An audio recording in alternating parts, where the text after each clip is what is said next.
नमो बुद्धाय।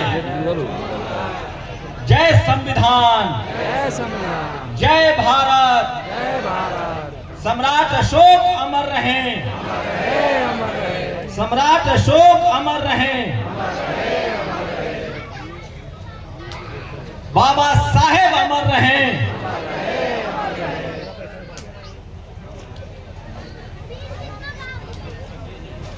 आप सब जो यहाँ आए हुए हैं उनको किसी भाषण की जरूरत नहीं है। हम जानते हैं कि धम्म के रास्ते पर वही चलेगा जो इंसानियत, मानवता और ज्ञान से भरा होता है। इसीलिए इसको धम्म कहा गया है। आपकी संख्या कम हो सकती है, लेकिन आप लोग विचारवान, तेजस्वी और दुनिया के सबसे बेहतरीन इंसान है। इसलिए अपने आप के लिए ताली बजाइए। हम बेहतर क्यों हैं? दुनिया में सबसे पहला विश्व गुरु कोई हुआ तो वो तथागत बुद्ध हुए, भगवान बुद्ध हुए, जो 2500 साल पहले जिन्होंने कैसे जीना है, कैसे उचित जीवन जिया जाता है, कैसे आपका जीवन होना चाहिए, जीवन का लक्ष्य क्या है, मानव धरती पर क्यों आया है और कैसे आपको जीव जंतु, मानव, प्रकृति को बचाना है, ये पहला ज्ञान दुनिया में किसी ने दिया तो वो तथागत बुद्ध ने दिया, भगवान बुद्ध ने दिया। और इसलिए उनको विश्व गुरु कहा जाता है। उसके बाद आज सम्राट अशोक की जयंती है। उनको क्यों महान माना गया? क्योंकि उन्होंने इसी मगध की धरती से दुनिया को एक रास्ता बताया। वो रास्ता क्या था कि जो बुद्ध का रास्ता है वही दुनिया में कल्याण का रास्ता है। सम्राट अशोक ने जो सिकंदर, लोग कहते हैं ना कि जो जीता वो सिकंदर, वो झूठ है। जो जीता वो सम्राट अशोक। सम्राट अशोक के दौर में, उससे पहले घनानंद के दौर में जब नंद वंश था, जब मौर्य वंश था, तो सिकंदर सिंधु नदी नहीं पार कर पाया। और उस समय जब मौर्य वंश के शासक, जब मौका मिला, जो सिकंदर हमला करना चाहता था, उनके पोते को, सम्राट अशोक को जब मौका मिला तो उसी यूनान में उन्होंने दवाइयां भिजवाई। हम लोग क्यों बैठे हैं यहाँ?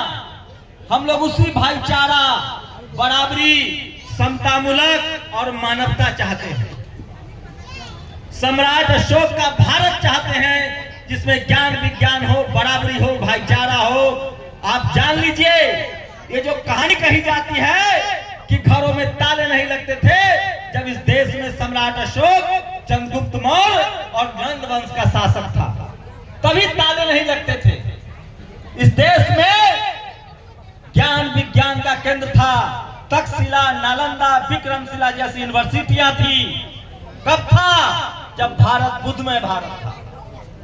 लेकिन एक बड़ी चोरी हुई, एक सांस्कृतिक चोरी हुई, ऐतिहासिक चोरी हुई। इस देश के मूल निवासी जो धम्म के अनुयायी थे, उनको भरोसे में लेकर छल प्रपंच करके, सामने से नहीं लड़ा गया, दोस्ती करके, शादी ब्याह करके, छल प्रपंच से उनकी सत्ता छीन ली गई। याद है ना खड़ग सिंह का घोड़ा वाली कहानी? हमारे महाराजाओं के साथ, राजाओं के साथ यही हुआ कि उनसे शादी ब्याह किया गया, रिश्ते किए गए और जहर दिया गया, पीठ में छोड़ा घोंपा गया। लेकिन हम लोग बुद्ध को मानने वाले हैं। कोई गलती कर दे तो भी माफ कर देते हैं। हम लोग छल कपट से नहीं चाहते हैं कुछ। इस देश के मूल निवासी, इस देश के शोषित वंचित सारी तकलीफें सहते रहे। आप समझ लीजिए, उसके बाद बाबा साहब का दौर आया और बाबा साहब ने जो संविधान लिया है, ये जो झूठे लोग, गपोर लोग कहते हैं कि बाबा साहब का संविधान विदेश से लिया गया है, ये झूठ है। बाबा साहब का संविधान सम्राट अशोक के राज से लिया गया है, इसलिए उसमें अशोक स्तंभ भी है और धम्मचक्र भी है। तो भारत का संविधान जो है, जो समतामूलक संविधान है, जो इक्वालिटी, फ्रेटर्निटी, समानता की बात करता है, वो सम्राट अशोक के राज से प्रेरित किया गया है। और मैं बता दूं, जिन लोगों ने हमें जातियों में बांट दिया, ये कुर्मी है, यादव है, कुशवाहा है, हमको वर्ण कुव्यवस्था में बांट दिया कि ये शूद्र है, अछूत है, किसको बांटा? जब तथागत बुद्ध थे, जब सम्राट अशोक का दौर था, तो 4 वंश था। शाक्त वंश के लोग थे, नंद वंश के लोग थे, कोली वंश के लोग थे और खत्तीय वंश के लोग थे। जो आज जाट, पटेल, मराठा, गुर्जर, कुर्मी, कोयरी है, ये सब किसान थे, इनको खत्तीय कहा गया। और कोली वंश में, शाक्त वंश में भगवान बुद्ध थे, बेटी रोटी का रिश्ता होता था। वहीं से इन जातिवादियों ने 4 हमारा वंश था। इसी बोध गया में भगवान बुद्ध को खीर खिलाने वाली कौन थी? नंद वंश की बेटी थी। सब जानते हैं किसने खीर खिलाया था, बताइए। सुजाता कौन थी? तो 4 ही वंश थे और हम सब में भाईचारा था, कोई भेदभाव नहीं था। वहीं से जातिवादी लोगों ने 4 वर्ण उठाया और हमको, जो खत्तीय थे, जो जमीन के मालिक थे, जो व्यापार के मालिक थे, जो इस देश में दवा, पढ़ाई, लिखाई करते थे, उन सबको शूद्र और अछूत घोषित कर दिया। और क्या किया? हमें पढ़ने लिखने से दूर कर दिया। और एक पढ़ाई के बगैर, जो फूले साहब ने कहा है कि विद्या बिन गति गई, गति बिन मति गई, गति बिन व्यापार गया और व्यापार बिना हम शूद्र बन गए। उसी वर्ण कुव्यवस्था से बाबा साहेब ने हमें 4 कैटेगरी में बांट दिया, SC, ST, OBC, और फिर हमें संवैधानिक अधिकार दिया।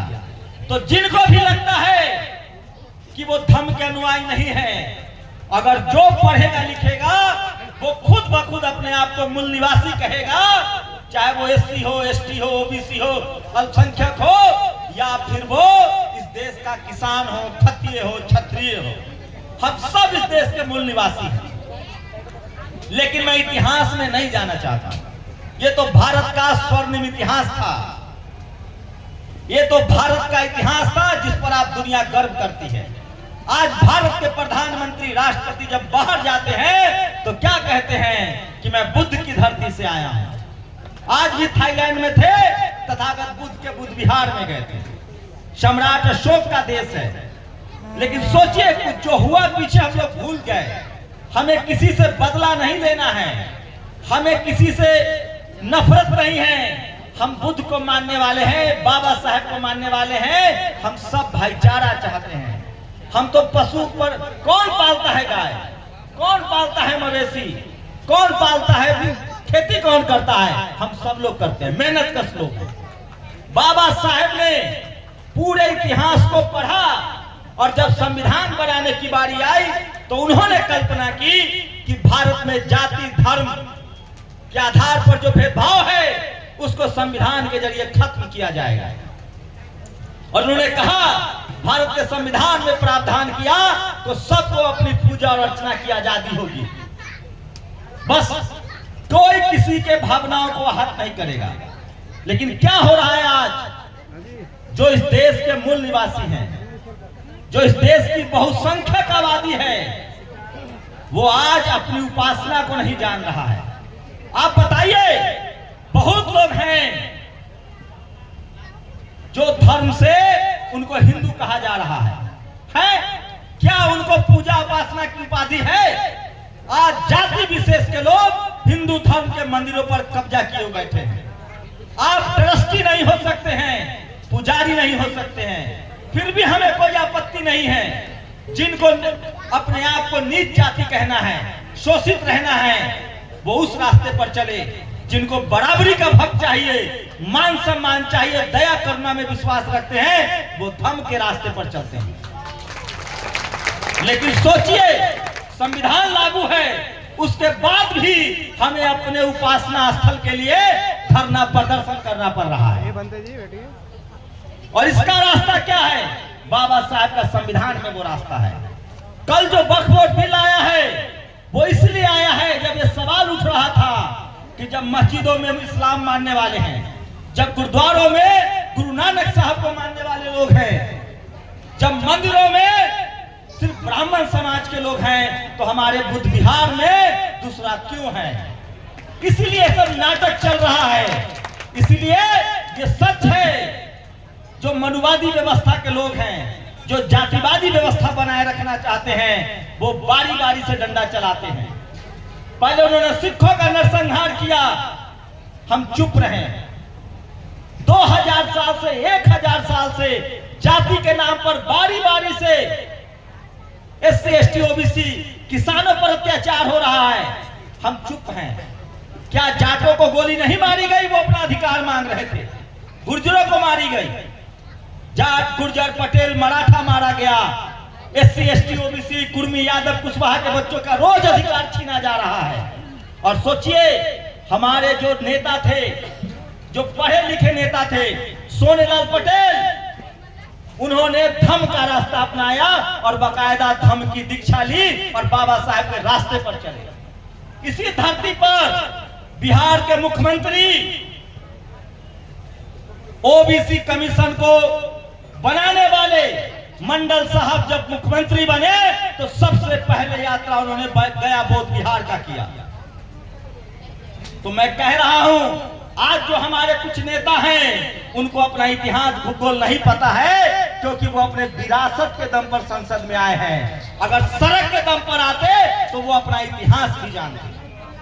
लेकिन कुछ है जो संसद में भी आवाज उठा रहे हैं, कुछ है जो विधानसभा में भी आवाज उठा रहे हैं, और जो लोग भी इस राय में हमारी आवाज उठा रहे हैं, उन सबका स्वागत है। कल हमें किसी पार्टी से मतलब नहीं है। कल उपेंद्र कुशवाहा ने कहा है जो शाक्त वंश के हैं, मैं इसीलिए कह रहा हूं, जब जड़ खोदा जाएगा तो हम सब शाक्त हैं, कोली है, खत्ती है और नंद वंश के लोग हैं, और हमारा धरती है ये।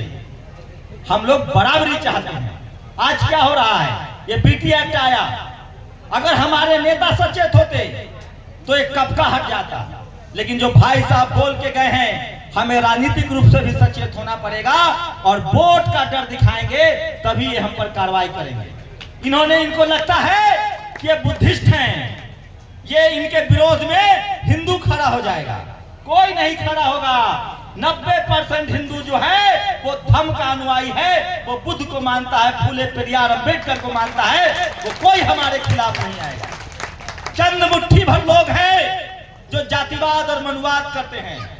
और जान लीजिए, सिर्फ ये हमारे बुद्ध विहार का मामला नहीं है, हमारे बच्चों के साथ ऐसे ही सोच के लोग स्कूल कॉलेज में भी भेदभाव करते हैं, नौकरियों में भेदभाव करते हैं, जाति के नाम पर गांव ग्राम में भेदभाव करते हैं। ये मुट्ठी भर मनुवादी हैं, और इनसे लड़ने का एक ही रास्ता है कि हम सब लोग संवैधानिक तरीके से अपनी बात को जब कहेंगे, बोलेंगे, लिखेंगे, तो हमें मताधिकार भी मिलेगा और बुद्ध विहार भी बनेगा। हम लोग क्या चाहते हैं? जो भारत की पहचान है, बोध गया क्या है? भारत की पहचान है, दुनिया में पहचाना जाता है, उसकी पवित्रता का सवाल है, उसके सम्मान का सवाल है। बस इतनी सी बात है। हजारों मंदिर बन रहे हैं, हम कहाँ कह रहे हैं? आप बनाइए, लाखों बनाइए। जो हमारी विरासत है, जो हेरिटेज है, उसकी सुरक्षा की जिम्मेदारी करना इस देश का हर नागरिक का काम है। तो आप लोग जो कर रहे हैं, वो किसी धर्म के लिए सिर्फ नहीं लड़ रहे हैं, किसी विचार के लिए नहीं लड़ रहे हैं। आप भारत की पवित्रता, भारत की पहचान को फिर से स्थापित करने के लिए बैठे हुए हैं। ये काम बहुत ऐतिहासिक है। ये काम कायदे से इस देश के तमाम उन लोगों को करना चाहिए था जो भारत के संविधान में भरोसा करते हैं। ये काम संसद को करना चाहिए था, विधानसभा को करना चाहिए था, लेकिन मुझे लगता है कि वो लोग रास्ते से भटक गए। आप सोचिए, ये काम क्यों जरूरी है? हमें हमारी आस्था का, उपासना का अधिकार संविधान देता है, और ये हमारा उपासना स्थल है, जिनका भी है, 5 करोड़ हो, चाहे 5 लाख हो, चाहे 5 हो, चाहे 500 करोड़ हो। भारत का संविधान कहता है कि सबका अधिकार बराबर है, सबको बराबर का आस्था का अधिकार है, किसी के आस्था के साथ आप भेदभाव नहीं कर सकते हैं। तो हमारे विधि विहार में दूसरा क्यों है, ये बड़ा सवाल है। आप आइए, जाइए, आप मानिए नहीं मानिए, लेकिन आप हमारी पवित्रता को, हमारी विद्धता को, हम लोग क्या लड़ रहे हैं, बुद्धिज्म क्या है, बुद्ध क्या थे, अंधविश्वास के खिलाफ थे, पाखंड के खिलाफ थे, गैर बराबरी के खिलाफ थे। और हमारे बुद्ध विहार में बैठ के आप पाखंड फैलाएंगे, आप जातिवाद फैलाएंगे, आप लोगों को गुमराह करेंगे, तो हमें उसका विरोध करना चाहिए। और सोचिए 3 महीने से आंदोलन चल रहा है, इस देश का 90% आबादी आपके आंदोलन से सहमत है, चाहे वो शाक्य कुशवाहा हो, चाहे वो एससी समाज के लोग हो, एसटी हो, ओबीसी हो। लेकिन इस देश का मनुवादी मीडिया सोया हुआ है। क्यों? उसे लगता है कि हम नहीं बताएंगे तो देश नहीं जानेगा। मैं बता रहा हूं इस आंदोलन को, लंदन से, अमेरिका से लेकर पूरी दुनिया के धर्म के अनुयायी एकजुट हो रहे हैं। अब वो दौर गया, ये जो मोबाइल है यही क्रांति है। आपके विचार को, आपकी इस मेहनत को, आपके इस त्याग को पूरी दुनिया में देखा, पढ़ा और लिखा जा रहा है। कल प्रधानमंत्री से सवाल पूछा जाएगा कि आपके देश के, हम अल्पसंख्यक नहीं, हम बहुसंख्यक हैं। सोचिए, मैं आप लोगों से भी गुजारिश कर रहा हूं, हम लोग किसी धर्म के खिलाफ नहीं हैं, किसी जाति के खिलाफ नहीं हैं, हम लोग बराबरी के पक्षधर हैं और संविधान के साथ हैं। और हम चाहते हैं कि जो संविधान लागू होने से पहले बीटी एक्ट लागू हुआ था ना आकाश जी, 1950 में संविधान लागू हुआ, आप 1949 का लेके हमारे माथे पर बैठे हुए हैं। थोड़ा तो दिल बड़ा दिखाइए। अरे बैठ जाइए आगे। और ये होगा। और हम कोई राजपाट नहीं मांग रहे हैं, सत्ता नहीं मांग रहे हैं, लेकिन एक बात आप लोग सचेत रहिए, अब लोकतंत्र का दौर है और लोकतंत्र में वोट के चोट से लोग सुधरेंगे। इसलिए आप लोगों से गुजारिश है कि आपका जो ये संवैधानिक अधिकार है, ये जो आपके आस्था का प्रश्न है, इसके लिए आप लोग संवैधानिक तरीके से सब लोग, जितने लोग इस अभी इस जलसे में शामिल है, इस बैठक में शामिल है, अगर आप लोगों ने रोज 2-2 लाइन सोशल मीडिया पर लिखना शुरू कर दिया तो इनका तख्त हिल जाएगा। और जो भी आने वाले लोग होंगे, जो भी आने वाली सरकार होगी, हमारे साथ कदम कदम पर छल प्रपंच हो रहा है। दूसरे धर्मों का सारा मामला कोर्ट में सुलझ जाता है, हमारे मामले को कहा गया कि हम नहीं इंटरफेयर करेंगे, बिहार सरकार करेगी। बिहार सरकार में जो लोग बैठे हुए हैं उनके कान तक आवाज नहीं जा रही थी। मैं आकाश लामा जी को धन्यवाद करूंगा। मैं तब भी आया था जब मुश्किल से 15 लोग बैठे थे। मुझे भी लगा था कि आकाश लामा कब तक बैठे रहेंगे, एक बार आइए और इनके नाम पर ताली बजाइए। इनको भरोसा था कि समाज जुड़ेगा और आज समाज जुड़ा है। और 15 लोग थे जब ये प्रदर्शन शुरू हुआ था। आज पूरी दुनिया आपके साथ खड़ी है। और हम क्या मांग रहे हैं? हम मांग रहे इस देश का इतिहास, हम मांग रहे हैं कि इस देश की जो पहचान है, इस देश का जो दुनिया में मान सम्मान है, जहां हमारे राष्ट्रपति, प्रधानमंत्री, हमारे राष्ट्रपति भवन में भगवान बुद्ध की मूर्ति लगी है, हॉल का नाम सम्राट अशोक हॉल है, हम उसकी शुद्धता की बात कर रहे हैं। हम लोग इस देश के असली भारतीय राष्ट्रवादी हैं। हमें न किसी धर्म से नफरत है, न किसी जाति से नफरत है। हम भाईचारा चाहते हैं, बराबरी चाहते हैं, बराबर का मान सम्मान चाहते हैं। और वो मिलेगा, वो रास्ता जो बाबा साहब ने 1956 में दिखाया है, और वो रास्ता जो बाबा साहब ने 1950 में संविधान दिया है, उसी संविधान से और उसी धर्म के रास्ते से ये देश फिर से गौरवशाली देश बनेगा और भारत विश्व गुरु बनेगा दोबारा, जब यहाँ बुद्ध के अनुयायी फिर से दुनिया को रास्ता दिखाएंगे। तो आप लोग न संख्या में कम है, न समझ में कम है। और रही बात छल प्रपंच के नाम पर लोगों ने संपत्ति जरूर खड़ी कर ली है, लेकिन जिसके पास विचारों की संपत्ति होती है, जिसके पास मानवीयता होता है, करुणा होता है, दया होता है, उससे बड़ा संपत्ति किसी के पास नहीं होता है। और नहीं ऐसा है तो तथागत बुद्ध ने तो राज छोड़ा था। अरे लोग राजा बनने के लिए लड़ते हैं, हम जिनकी आराधना करते हैं, हम जिनके उपासक हैं, उन्होंने तो राजपाट छोड़ के और मनुष्य को मनुष्य बनाने में लगा दिया। तुम क्या राजपाट का डर दिखाओगे हमें? हमारे पूर्वजों ने तलवार त्याग कर दुनिया को मानवता का पाठ पढ़ाया है। अखंड भारत का निर्माता सम्राट अशोक ने तलवार रख दिया था और धम्म का रास्ता अपनाया। तो हमारे पूर्वजों ने, हमारे बाप दादाओं ने राजा महाराजा के पद को लात मारा है और मानवता का रास्ता अपनाया है। तुम क्या हमें राजपाट का डर दिखाओगे और क्या लालच दोगे?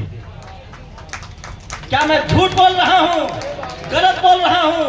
हमारे लिए सबसे बड़ी लड़ाई है मानव मानव एक समान, बराबरी हो, समानता हो, भाईचारा हो, सबको मान सम्मान मिले, किसी के साथ जाति धर्म लिंग के आधार पर, रंग के आधार पर भेदभाव न हो।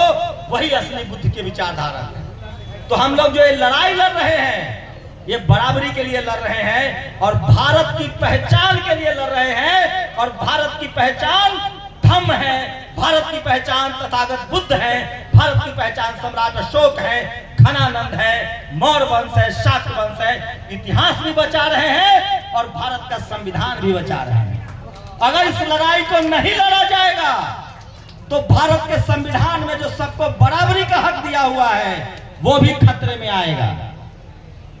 फिर जो चाहेगा सत्ता के दम पर उसका दमन करेगा। इसलिए हम लोग के पास एक बड़ा इतिहास है, हमें गर्व करने लायक इतिहास है, अनुसरण करने वाला इतिहास है। आज सम्राट अशोक की जयंती भी है। उन्होंने हमें बताया है कैसे दुनिया में राजा अपने बेटा को राजा बनाता है। सम्राट अशोक ने क्या किया?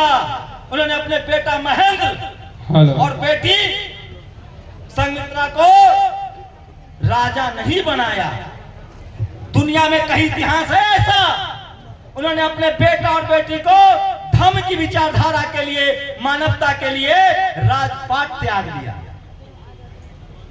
इसलिए हम लोग नैतिक रूप से, मानवीय रूप से सही आदमी है। इसलिए न हमें किसी से डरना है, न किसी से लड़ना है। हम लोग संविधान मानने वाले लोग हैं। आज बाबा साहब का संविधान है और वो संविधान हमें बराबरी का हक देता है और संवैधानिक तरीके से हमें अपना हक चाहिए, अधिकार चाहिए, जिसमें न किसी को नुकसान हो न किसी का घाटा हो। इसलिए आपको पूरा देश मुबारक। कम से कम तथागत बुद्ध की जो विरासत है, जहां उनको ज्ञान मिला, जहां से उन्होंने दुनिया को ज्ञान दिया और जहां से वो विश्व गुरु कहलाए, कम से कम उसकी पवित्रता का ख्याल कीजिए और वहां से अंधविश्वास, पाखंड फैलाना बंद कीजिए। इतनी ही मांग है ना हम लोगों की।